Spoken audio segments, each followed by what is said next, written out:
हैं कि कहीं पर बकरी चढ़ाई जाती है, कहीं पर मुर्गे की बलि दी जाती है। तो जो बलि दी जाती है अगर उसको बंद कर देंगे तो जो देवी देवता है वो नाराज़ हो जाते हैं। देखिए, जैसे कि हम बताएं, आपने कहा है कि देवी देवता नाराज़ हो जाते हैं। परमात्मा की एक वाणी है कि माई मसाणी शरण शीतला भैरव भूथन मंत, और परमात्मा उनसे दूर हैं जो इनके पूजंत। जब तक इनको पूजोगे, जब तक तो परमात्मा दूर हैं। सब देवता ठाणे भाई हमको ठौर बताओ, और जो मुझ कबीर को पूजे नहीं उन्हीं को लूटो खाओ। परमात्मा ने कहा है कि जब तक हम पूर्ण परमात्मा की शरण में नहीं रहते हैं, जब तक ये देवी देवता हम पूजते रहते हैं और फिर भी अपने को खाते रहते हैं, परेशान करते रहते हैं। तो हम गुरुजी ने जो बताया है कि हम सत भक्ति करेंगे तो ये देवी देवताओं का भी मोक्ष हो जाएगा और तुम्हारा भी मोक्ष हो जाएगा। तो हम किसी को ना हत्या करेंगे और ना किसी की मतलब इन देवी देवताओं की बलि दे के इनकी पूजा करेंगे। और जबकि बलि देना किसी ग्रंथ में नहीं लिखा है, ये सब मनमाना आचरण है। और हमारे जो पहले धर्म के ठेकेदार हैं और जो जैसे नावते बोलत जिन्हें ओघा बोलत, तो ये कहा है कि ओझा और नावते इनने अपने जीव के स्वाद के बस, इनको मतलब चाट में की आदत है, इनने अपनी जीव के स्वाद के बस अपने इन भोली भाली आत्माओं को, श्रद्धालुओं को फंसा रखो। उनने कही कि तुम अगर इनकी बलि नहीं दो तो तुम्हारी संतान नहीं हुज जाए, देखो तुम्हारी संतान नहीं से चल रही, अगर तुम इन देवताओं को नहीं पूजोगे जो जिन्हें ये बलि लगा तो ये रुष्ट हो जाए, फिर तुम्हारी आगे संतान ना हो जाए। तो यही भ्रम के माए और डर के माए ये बलि देते रहते, उनको रोजी रोटी चल रही, उनको अपने काम चलते रहते। अपने साल में 4-6 तक बताई जा 4-6-10 जने बढ़िया 4-6-10 में बलि चढ़ जाए उनको अपना। जो हमारे पूर्वज जो बलि देते आ रहे थे, क्या उनको ज्ञान नहीं था, या उनको जो धर्मगुरु सलाह दे रहे थे क्या उनको ज्ञान नहीं था? आखिरकार ये बलि प्रथा शुरू से क्यों चली आ रही थी? देखिए, सतयुग में किसी की बलि नहीं दी गई और सतयुग में कोई बलि नहीं दी जाती है। सतयुग में सभी पुरुष भक्ति के परिपूर्ण होते हैं, उनको सुख होते हैं, उनको बलि देने की ज़रूरत नहीं पड़ती है। त्रेता द्वापर जैसे आते हैं और कलयुग आ जाता है, और कलयुग में आकर के बलि प्रथा चालू हुई हो। जे हमने आपको बताया केवल स्वार्थी लोगों ने, जिनके स्वार्थ बस उन लोगों ने, जैसे कोई चीज़ महंगी बिक रही वो खा नहीं सकते हैं, तो स्वार्थ बस उनने इन लोगों को फंसा रखा है। इन लोगों को भ्रमित किया है कि तुम बलि दोगे तो तुम्हारे संतान चलेगी, तुम्हारे नित्य कुल देवता रुष्ट हो जाएंगे। जे लोग बलि देते हैं उनका भला होता है, उनको साल में 4-10 जने मिल गए, उनका काम चलता है कि उन्हें इतना महंगा मांस। जबकि संत रामपाल जी महाराज जी ने अपने 4 वेद 6 शास्त्र 18 पुराणों को उंगलियों पर गिना रखा है और पूरा प्रमाणित करके दिखाया है कि जो सत भक्ति है, सत भक्ति की क्या रचना है, सत भक्ति कैसे शुरू हुई है और उसका देने वाला अधिकारी कौन होता है। जब तक वो अधिकारी नहीं आएगा, जब तक किसी को ज्ञान होता ही नहीं है। आज तक जितने भी 4 युग कट गए वो अधिकारी नहीं आया, आते तो हैं लेकिन उन्होंने वो ज्ञान दिया है उनको मान्य नहीं किया गया। जैसे सतयुग में सत सुकृत कह टेरा, त्रेता नाम मुनिंद्र मेरा, द्वापर में करुणामय कहाया और कलयुग नाम कबीर लहराया। चारों युग में परमात्मा आता है, वही बताता है सत्य ज्ञान, और सत्य ज्ञान के बताने का कोई अधिकारी नहीं है। जब तक वो अधिकारी नहीं आएंगे तो क्या बताएंगे? जितने भी धर्मगुरु हैं क्या वो शास्त्रों से प्रमाणित ज्ञान नहीं बता रहे हैं? क्या वो अपनी सुनी सुनाई कथाएं बता रहे हैं? बिल्कुल मनमाना आचरण बता रहे हैं। अभी तक के जितने भी धर्मगुरु हैं, किन्हीं एक भी धर्मगुरु को शास्त्रों का ज्ञान नहीं है। कहा जाए तो बिल्कुल शास्त्रों के ओढ़, मतलब शास्त्रों की ओढ़ ले करके वो बिल्कुल दुनिया को गुमराह कर रहे हैं। आपने देखा होगा कई कथावाचक हैं, वो कहते हैं कि हम शास्त्र से बात बताते हैं। इनके मनमाने मंत्र देखे आपने? वो कोई कहता है राम राम जपो, कोई कहता है राधे राधे जपो, कोई कहता है हरे कृष्णा जपो, कोई कहता है मतलब इतने ओम नमः शिवाय, ओम नमः भगवते वासुदेवाय। जिनके मन में एक बागेश्वर धाम आ गए वो देखो जो तुमने वक्त ओम बागेश्वराय फट स्वाहा जय मंत्र होगा। बताओ, इतने मनमाने आचरण करवा रहे हैं जिससे जनता को गुमराह कर रहे हैं। वो मंत्र तो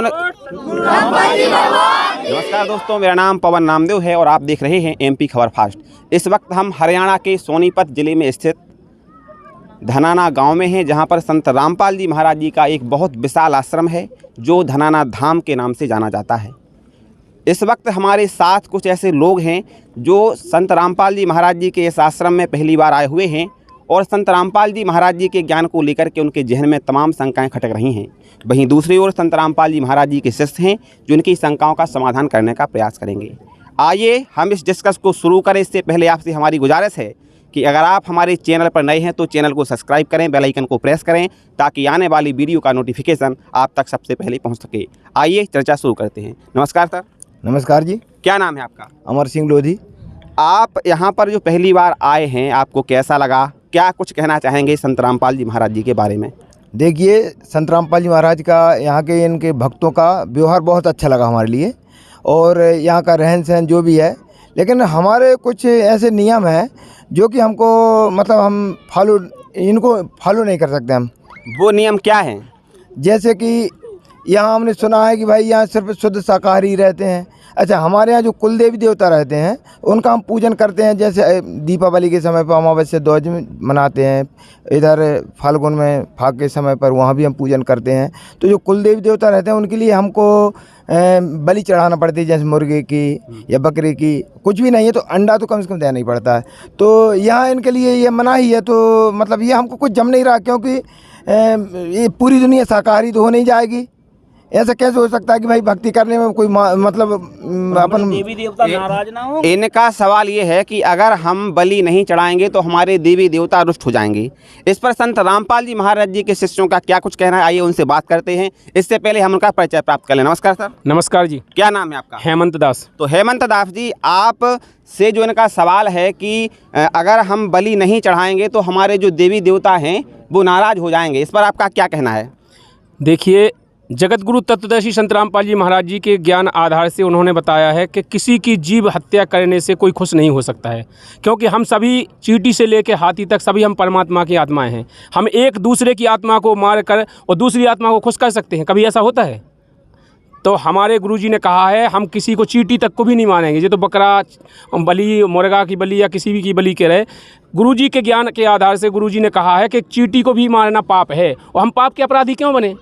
तो हम पाप करेंगे तो हमको पाप कर्म भोगना पड़ेंगे। वो पाप कर्म भोगने के चक्कर में ही यहाँ पर गुरुजी ने बताया कि 84 लाख योनि में भोगना पड़ता है। जैसे आज अपन किसी बकरे को मारेंगे, मुर्गे को मारेंगे, फिर तुम बकरा बनोगे, फिर वो बकरा तुम्हें मारेगा। तो मतलब एक दूसरे का बदला फिरता रहेगा, क्योंकि यहाँ का बदला 3 लोक के जो भगवान हैं उनको भी देना पड़ा है। जैसे कि आपको बता दें थोड़ा कि जैसे रामचंद्र जी हैं, रामचंद्र जी ने बाली को मारा था छिपके, उनको बदला देने के लिए कृष्ण भगवान आए। तो कृष्ण भगवान को भीलिया ने मारा था, तो उन्होंने कहा था कि मेरे से गलती होगी, तो उन्होंने कहा था गलती नहीं हुई, ये तो तुम्हारा बदला था, वो पूरा हुआ है। तो जब यहाँ के भगवानों को बदला देना पड़ा तो हम लोग कहाँ से बचेंगे? चलिए, बदला एक अच्छी बात है कि बदला लेना पड़ता है, देना पड़ता है, वो एक अलग विषय है। लेकिन हम ये जानना चाहते हैं कि हमारे जो हिंदू धर्म में जो रीति रिवाज हैं कि कहीं पर बकरी चढ़ाई जाती है, कहीं पर मुर्गे की बलि दी जाती है, तो जो बलि दी जाती है अगर उसको बंद कर देंगे तो जो देवी देवता है वो नाराज़ हो जाते हैं। देखिए, जैसे कि हम बताएं, आपने कहा है कि देवी देवता नाराज हो जाते हैं। परमात्मा की एक वाणी है कि माई मसाणी शरण शीतला भैरव भूथन मंत, और परमात्मा उनसे दूर हैं जो इनके पूजंत। जब तक इनको पूजोगे जब तक तो परमात्मा दूर हैं। सब देवता ठाणे भाई हमको ठौर बताओ, और जो मुझ कबीर को पूजे नहीं उन्हीं को लूटो खाओ। परमात्मा ने कहा है कि जब तक हम पूर्ण परमात्मा की शरण में नहीं रहते हैं, जब तक ये देवी देवता हम पूजते रहते हैं और फिर भी अपने को खाते रहते हैं, परेशान करते रहते हैं। तो हम गुरुजी ने जो बताया है कि हम सत भक्ति करेंगे तो ये देवी देवताओं का भी मोक्ष हो जाएगा और तुम्हारा भी मोक्ष हो जाएगा। तो हम किसी को ना हत्या करेंगे और ना किसी की मतलब इन देवी देवताओं की बलि दे के इनकी पूजा करेंगे। और जबकि बलि देना किसी ग्रंथ में नहीं लिखा है, ये सब मनमाना आचरण है। और हमारे जो पहले धर्म के ठेकेदार हैं और जो जैसे नावते बोलत जिन्हें ओघा बोलत, तो ये कहा है कि ओझा और नावते इनने अपने जीव के स्वार्थ के बस, इनको मतलब चाट में की आदत है, इनने अपनी जीव के स्वार्थ के बस अपने इन भोली भाली आत्माओं को, श्रद्धालुओं को फंसा रखो। उनने कही कि तुम अगर इनकी बलि नहीं दो तो तुम्हारी संतान नहीं हुज्जे हो। देखो तुम्हारी संतान नहीं से चल रही, अगर तुम इन देवताओं को नहीं पूजोगे जो जिन्हें ये बलि लगत तो ये रुष्ट हो जाए, फिर तुम्हारे आगे संतान ना हुज्जे। तो ये भ्रम के माए और डर के माए ये बलि देते रहते, उनको रोजी रोटी चल रही, उनको अपने काम चलत रहते। अपने साल में 4-6 रही जा 4-6-10 जने बड़ी 4-6-10 में बलि चढ़ जाते, उनको अपने काम चल जाते। चलिए, तो सैकड़ों साल से चली आ रही है जो बलि की हमारे देवी देवताओं की रीति, वो गलत है, ओझा गलत हैं और आपके संत रामपाल जी महाराज जी सही हैं। ये सही लग रहा है क्या? जी, ये बिल्कुल सही है कि आपकी जो बरसों से चली आई या जन्म जन्मांतर से चली आई, जब बिल्कुल मनमाना आचरण है वो गलत है। क्योंकि हमारे श्रीमद् भगवत गीता जी में लिखा है कि जो अध्याय 16 के श्लोक नंबर 23 में, जो पुरुष शास्त्र विधि को त्याग कर अपनी इच्छा से मनमाना आचरण करते हैं, ना तो उनका मोक्ष होता है, ना गति होती है, ना किसी प्रकार का सुख होता है। और अभी तक जो आप कर रहे हैं, आप बताइए कहाँ किस वेद में लिखा है कि बलि देना चाहिए, किस ग्रंथ में लिखा है? आप हिंदू धर्म के किसी भी एक ग्रंथ में बता दीजिए कि यहाँ पर लिखा है कि बलि देना चाहिए, बकरे की या मुर्गे की या किसी की बलि देना चाहिए। बताइए आप कहाँ लिखा है? देखिए भैया, लिखा तो कहीं नहीं देखिए, देखा। मैं बताता हूँ।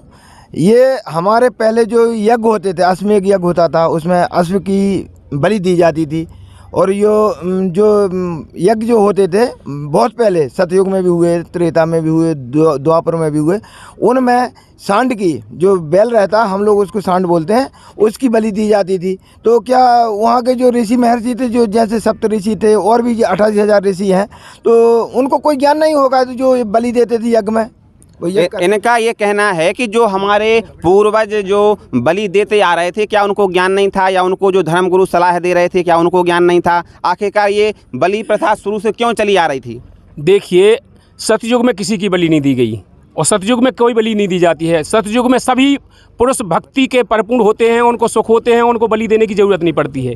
त्रेता द्वापर जैसे आते हैं, कलयुग आ जाता है और कलयुग में आकर के बलि प्रथा चालू हुई हो। जे हमने आपको बताया केवल स्वार्थी लोगों ने, जिनके स्वार्थ बस उन लोगों ने, जैसे कोई चीज़ महंगी बिक रही वो खा नहीं सकते हैं, तो स्वार्थ बस उनने इन लोगों को फंसा रखा है। इन लोगों को भ्रमित किया है कि तुम बलि दोगे तो तुम्हारे संतान चलेगी, तुम्हारे कुल देवता रुष्ट हो जाएंगे। जे लोग बलि देते हैं उनका भला होता है, उनको साल में 4 से 10 जने मिल गए, उनका काम चलता है कि उन्हें इतना महंगा माँ से खा नहीं पाने मूल लेके, तो इन लोगों को भ्रमित कर रहे हैं। कहीं भी बताइए, किसी भी ग्रंथ में बताइए, कहीं बलि प्रथा लिखी हुई आप बताइए कहाँ लिखा है? जबकि संत रामपाल जी महाराज जी ने अपने 4 वेद, 6 शास्त्र, 18 पुराणों को उंगलियों पे गिना रखा है और पूरा प्रमाणित करके दिखाया है कि जो सतभक्ति है, सतभक्ति की क्या रचना है, सतभक्ति कैसे शुरू हुई है और उसका देने वाला अधिकारी कौन होता है। जब तक वो अधिकारी नहीं आएगा, जब तक किसी को ज्ञान होता ही नहीं है।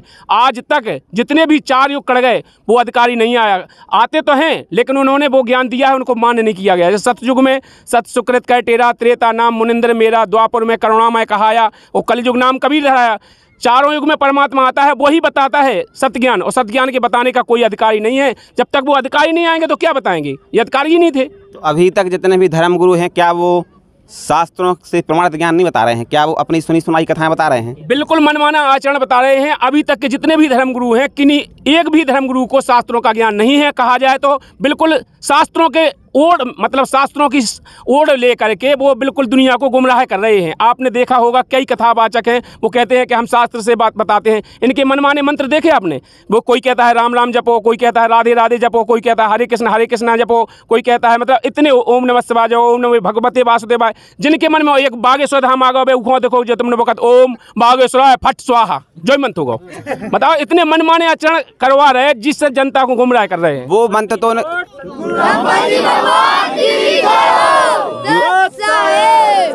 सच साहब नहीं कहें। जो आप बागेश्वर वाले महाराज जी की बात कर रहे हो, जो उनका जो मंत्र आप बता रहे हो, वो उनके दादा गुरुजी ने उनको दिया था, दादा गुरुजी ने बताया था, ऐसा वो बोलते हैं। देखिए, उनके दादा गुरुजी ने उन्हें दिया, फिर दादा गुरुजी को किने दो? उनके आगे प्राण ली है, उनकी गुरु प्राण ली है, कहीं बताई उनने कि हमारे दादा गुरुजी को उन्होंने दो, फिर उनके गुरुजी ने उनको दो? कहाँ से चली उनकी प्राण ली? जबकि संत रामपाल जी महाराज जी जो भक्ति विधि देते हैं, कबीर साहब से लेकर के संत रामपाल जी महाराज तक उनकी पूरी गुरु प्राण ली लिखी रखी है। वो आपको बता दें कि क्या है।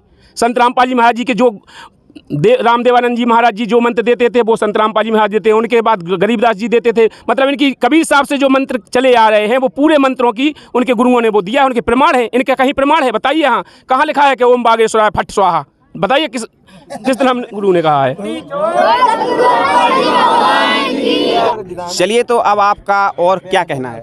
जी सर जी, एक सवाल है हमारे यहाँ। जो शादी होती है हमारे यहाँ, तो शादी में जो घटोइया पूजता है वहाँ बकरा दिया जाता है। हमारे यहाँ संतान नहीं होती तो उसकी हम दिखाई पुछाई करवाते हैं तांत्रों से या गुनियों से, तो वहाँ भी बताते हैं यहाँ बकरा चढ़ाओ, जब आपकी संतान होगी मुर्गा चढ़ाओ। तो इसके प्रति हम क्या करें? संत रामपाल जी महाराज तो ये बताते हैं कि बलि पूजा पूजा बंद करा रहे हैं, तो इस पर आप क्या कहना चाहेंगे? देखिए, संत रामपाल जी महाराज जी अपने शास्त्रों से प्रमाणित ज्ञान दे रहे हैं। इनने कहा है कि हम देवी को या घटोइया को अगर हम बकरा की बलि नहीं देंगे, मुर्गा की बलि नहीं देंगे तो संतान नहीं होगी। इससे पहले आपने कभी प्रमाण देखा है? एक बार ना दे के देखो ना। संत रामपाल जी महाराज जी कहते हैं कि जो दुनिया में कैसी भी रोग हो, किसी भी प्रकार की बीमारी हो, किसी भी प्रकार का कष्ट हो, वो यहाँ आकर संत रामपाल जी महाराज जी से नाम उपदेश ले और पूर्ण परमात्मा की भक्ति को मर्यादा में रह करके आजीवन करे। जीवन में कोई कष्ट नहीं हो सकता है।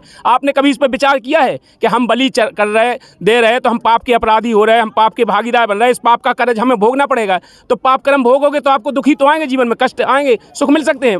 एक आत्मा को या दूसरी आत्मा काट, इससे बड़ो पाप हो सकता है?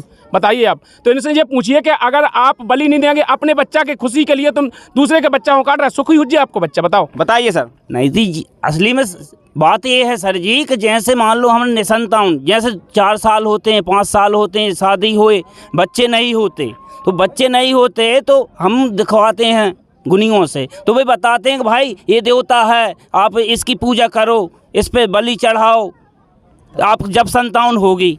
तो हम उसके क्या करें इसमें। संत रामपाल जी महाराज तो कहते हैं बलि बंद करो, बलि प्रथा को, ये हत्या है, पाप लगता है, और हमारे बुजुर्गों से चली आ रही है प्रथा, उस हमारे बुजुर्ग करते हैं। अभी यहाँ पर एक अंकल और खड़े हैं, हम उनसे ही बातचीत करने का प्रयास करेंगे, उनका क्या कुछ कहना है बलि प्रथा के बारे में। सर नमस्कार सर। जयराम जी की साहब, तो क्या कुछ कहना चाहेंगे आप बलि प्रथा के बारे में?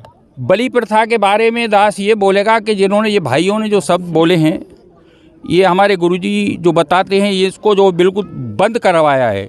उसके बाद में तो सिर्फ थोड़े शब्दों में इन भाइयों से ये पूछूंगा कि ये जो रामायण पढ़ते हैं, इस रामायण में जो लिखा है ये फाइनल है या नहीं है, सिर्फ इतना सा सवाल है मेरा इन भाइयों से। बताइए सर। जी रामायण में तो हमने नहीं देखा, नहीं सुना। रामायण की बात नहीं हो रही, जो रामायण में लिखा है वो सही है कि नहीं है? सत्य है। रामायण में जो लिखा है वो सब सही है, आप क्या बताओ। बोला भगत जी ने? इनका सवाल ये है कि आपकी जो श्री रामचरितमानस है उसमें जो लिखा है वो सब कुछ सही है? जी सही है। सही है, हाँ सही है। कहीं से गलत तो नहीं है, जो इसमें लिखा है वो भी सही है। ये आपको प्रमाणित करेगी रामायण कि हम कैसी भक्ति कर रहे हैं और कैसी नहीं कर रहे। ये अपनी रामायण अपने घर घर में रखी है, उसको अपन को देख सकते हैं। क्या बोला है? सबसे पहले तो कलयुग केवल नाम आधारा और सुमर सुमर न रोतनी पारा। यहाँ पर शब्द राम का नहीं है भाई साहब, विचार करिए आप। यदि तुलसीदास जी राम के विषय में चर्चा करते तो यहाँ पर राम शब्द को लगाते।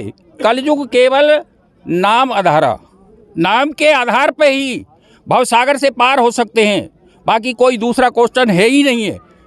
ये चीज़ जो है आपको सोचना पड़ेगा, समझना पड़ेगा कि वो नाम कौन सा है।